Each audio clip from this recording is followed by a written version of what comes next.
भारत जोड़ो यात्रा बनी भारत लूटो यात्रा।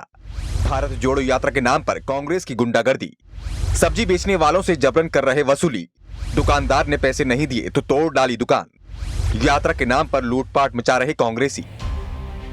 राहुल गांधी की भारत जोड़ो यात्रा दिन प्रतिदिन बदनामी के नए कीर्तिमान स्थापित करती जा रही है। आपको बता दें कि भारत जोड़ो यात्रा के नाम पर कांग्रेसी कार्यकर्ता गरीब दुकानदारों से जबरन वसूली कर रहे हैं और जब दुकानदार पैसे देने से मना कर रहे हैं तो उनके साथ मारपीट कर रहे हैं। उनकी दुकानों को तोड़ने की और जलाने की धमकी दी जा रही है। ऐसा लग रहा है कि कांग्रेस की भारत जोड़ो यात्रा का स्वरूप ही बदल चुका है और ये भारत लूटो यात्रा बन चुकी है।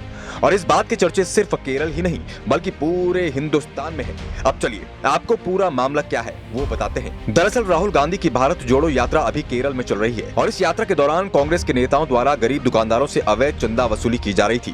कांग्रेस के गुंडागर्दी करते कार्यकर्ताओं के सामने ज्यादातर दुकानदारों ने कुछ भी बोलने की हिम्मत नहीं दिखाई, लेकिन जब एक दुकानदार ने अपने हक में आवाज उठाई तो उस बेचारे को कांग्रेस के सफेदपोश गुंडों के गुस्सों का सामना करना पड़ा। दुकानदार एक फवाज का कहना है कि 14 सितंबर को कांग्रेस के कुछ लोकल लीडर उनकी दुकान पर आकर भारत जोड़ो यात्रा के लिए चंदा मांगने लगे। दुकानदार ने जब 500 रुपए दिए तो उन्हें वो पैसे बहुत कम लगने लगे और वो सीधे 2000 की मांग करने लगे। लेकिन जब बेचारे गरीब दुकानदार ने 2000 देने से मना कर दिया तो ये बात उन्हें इस कदर नागवार गुजरी कि दुकानदार को वहीं पीटने लगे और तो और उसकी दुकान में जमकर तोड़फोड़ भी की, सारा सामान भी बाहर निकाल फेंक दिया। पीड़ित दुकानदार ने इस मामले में कुनिकोडी थाने में शिकायत दर्ज कराई। इसके मुताबिक दुकान में तोड़फोड़ करने वालों में यूथ कांग्रेस के महासचिव अनीस खान भी शामिल थे। खान ही अपने 5 साथियों को लेकर उनकी दुकान पर पहुंचे थे, जिसके बाद इन लोगों ने दुकानदार के साथ मारपीट और तोड़फोड़ की।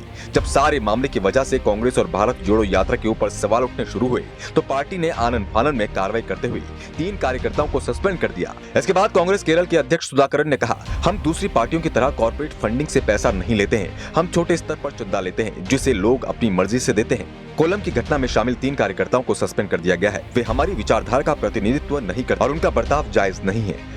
हालांकि यहाँ पर यह बात समझ में नहीं आ रही है कि देश की सबसे पुरानी पार्टी के ऐसे दिन आ गए हैं कि इनको खर्चे के लिए अब गरीब दुकानदारों से जबरन अवैध वसूली करनी पड़ रही है। हालांकि राहुल गांधी की भारत जोड़ो यात्रा का ये कोई पहला विवाद नहीं है, बल्कि इससे पहले भी तमिलनाडु के कन्याकुमारी में उन्होंने कैथोलिक पादरियों से मुलाकात की थी।